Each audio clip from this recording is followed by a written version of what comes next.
massa 2.000 kg bateu na traseira de um sedã de massa 1.000 kg, que estava parado no semáforo, em uma rua horizontal. Após o impacto, os dois veículos deslizaram como um único bloco.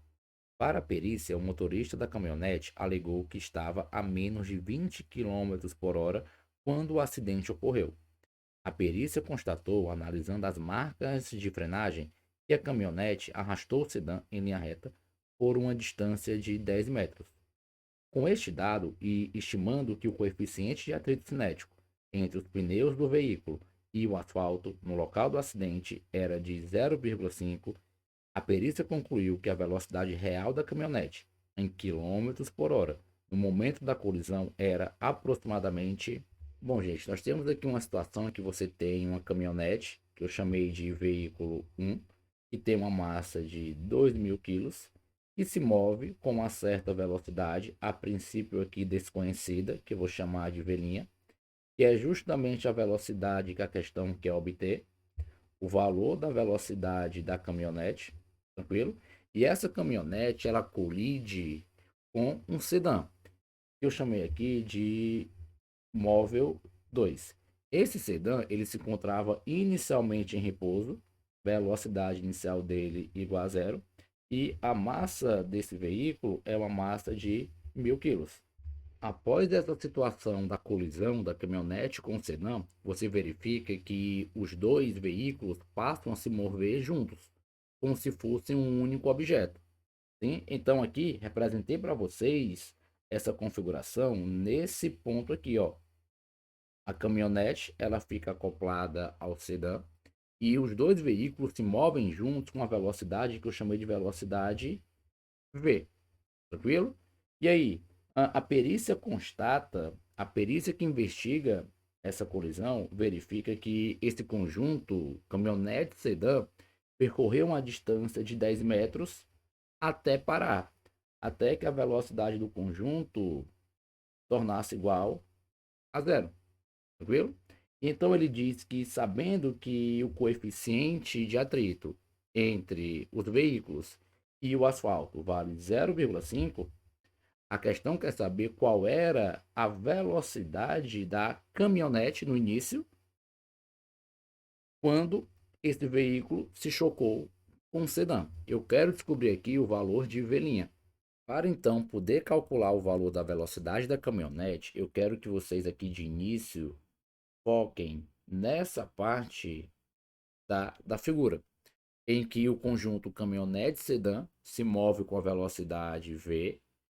Devido ao atrito com o asfalto, esse conjunto para, percorrendo uma distância de 10 metros. Sim? Sabemos que, se eu aplicar aqui a segunda lei de Newton, eu consigo calcular a desaceleração do conjunto até parar. E agora? Bom, para aplicar a segunda lei de Newton, nós precisamos colocar as forças que atuam no conjunto durante essa parte do movimento. Então eu quero aqui colocar as forças atuantes no conjunto caminhonete sedã. Temos que nesse conjunto vai existir a força peso vertical para baixo e a força normal, que é uma força vertical para cima.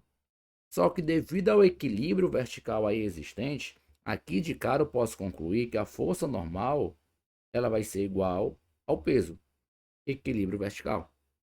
Só que ao longo ou na direção do movimento, que é a direção horizontal, você tem aqui uma força de atrito contrária ao movimento, que eu vou chamar de Fzinho. E é essa força responsável pela parada do conjunto. E agora podemos aplicar a segunda lei de Newton para descobrir a aceleração ou a desaceleração do conjunto. Como professor, olha só, você sabe que pela segunda lei de Newton, a força resultante ela é igual ao produto da massa por quem? Pela aceleração. Sabemos que a força resultante ali na nossa situação é a força de atrito, que é uma força contrária ao movimento. Então precisamos aqui colocar o sinal negativo. Então temos que menos a força de atrito é igual à massa do conjunto, que eu vou chamar aqui de m vezes a aceleração. Lembre, lembre, como é que nós podemos calcular a força de atrito? A força de atrito, ela vai ser o produto entre o coeficiente de atrito, força de atrito que eu chamo de Fzinho, é o produto do coeficiente de atrito vezes a força normal. Ah, professor, verdade, mas a força normal ali, numa situação horizontal, ela é igual ao peso. Sim. Então podemos dizer que a nossa força de atrito nessa configuração, ela vai ser igual ao coeficiente de atrito vezes o peso do conjunto. Concorda? E aí, vamos substituir na nossa expressão. Temos então que menos coeficiente de atrito vezes o peso é igual a quem, professor? É igual a m vezes A. Mas quem é o peso do conjunto? O peso é o conjunto, é o produto da massa e a gravidade. Temos então que menos coeficiente de atrito vezes a massa do conjunto vezes a gravidade é igual a massa do conjunto vezes a aceleração. Cancela a massa de um lado com a massa do outro. Ficamos então com a aceleração como sendo igual a menos o coeficiente de atrito vezes a gravidade. E substituindo os valores, temos que o coeficiente de atrito cinético entre o pneu e o asfalto vale 0,5 e a gravidade pela questão vale 10 metros por segundo ao quadrado. E aí podemos concluir que a desaceleração A é igual a menos 0,5, que é o coeficiente de atrito, vezes a gravidade, que é 10. Concluímos então que a nossa desaceleração vale 5 metros por segundo ao quadrado. E agora nós podemos calcular qual é a velocidade no início da frenagem. Professor, como assim? Olha só, se você lembrar, nós estamos analisando essa parte do movimento, em que ele vai percorrer uma distância de 10 metros, ele está freando até parar, tranquilo? Então, uma vez que eu descobri a aceleração ou a desaceleração, eu posso usar a equação de Torricelli para calcular o valor da velocidade V, que é a velocidade de início da frenagem. Professor, como fica isso? Olha só, vamos aqui fazer então a parte 2 para a solução dessa questão. Sabemos que da equação de Torricelli, que V ao quadrado é igual a V0 ao quadrado mais 2 vezes A vezes ΔS, que seria o deslocamento sofrido durante essa frenagem. A velocidade inicial é o que nós queremos descobrir. Vocês concordam? Que é a velocidade V.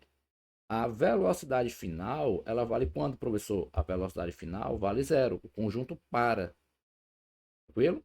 A distância percorrida. Distância percorrida é uma distância de 10 metros. Ok? E agora, substitui todos esses valores aqui na equação. Velocidade final. Nós sabemos que ele vai parar. Então, nós temos que zero ao quadrado é igual a velocidade inicial, na nossa situação, é o V, né? V ao quadrado, mais 2 vezes a aceleração, que vale menos 5, vezes o ΔS, a distância percorrida, que é 10 metros.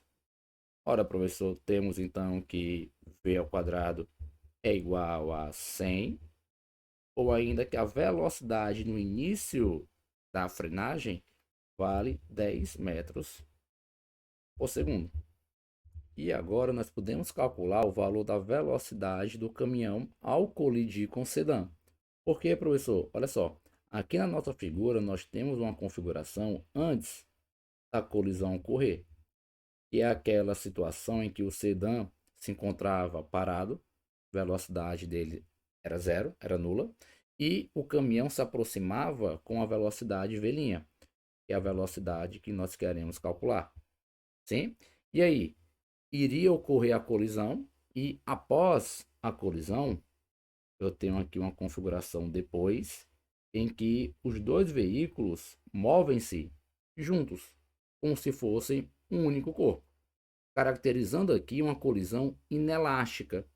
Só que na colisão inelástica ocorre conservação da quantidade de movimento.